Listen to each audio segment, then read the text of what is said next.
Let's take a moment to go through the buttons on the dashboard one at a time. The first thing to notice is that we have two dashboards. We have our community dashboard as well as a personal dashboard. You'll notice that we have a bunch of links up here at the top of the menu, and it's important to understand that these are basically just shortcuts to the buttons that are on the dashboard. These links up here exist so that we can navigate efficiently pretty much from any page on Blickel.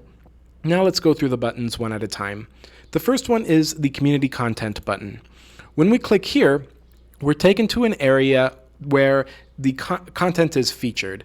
This means that this is the content that River Science would like us to be able to find quickly and easily.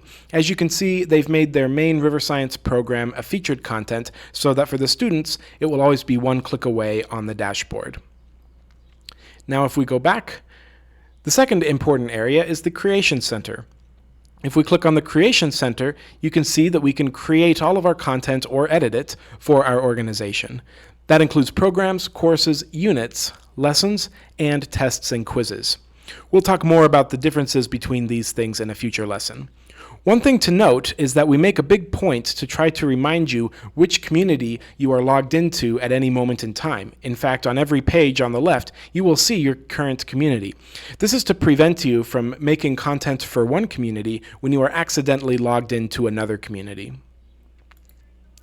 Next, we can manage our community. If you are an executive, you will have the ability to click here. You can update or change your logo as well as manage your members.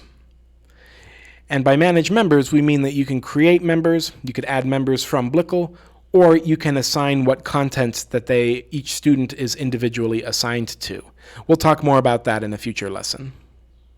Let's go back to the dashboard by clicking the link up here. Finally, we have our analytics dashboard. If you are an executive, you'll be able to look at analytics for your content.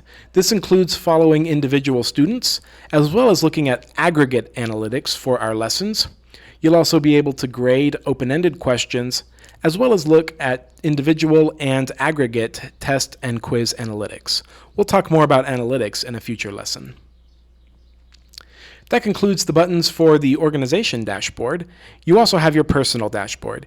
Here you can visit My Blickel. This is where you can locate all of the content that you're currently subscribed to. There's also an Explore button where you will be able to search for other contents that you'd like to take. There's also a Progress button where you can see your grades and current progress in your current community. You'll also be able to review tests and quizzes that you have taken recently, as well as update your account details.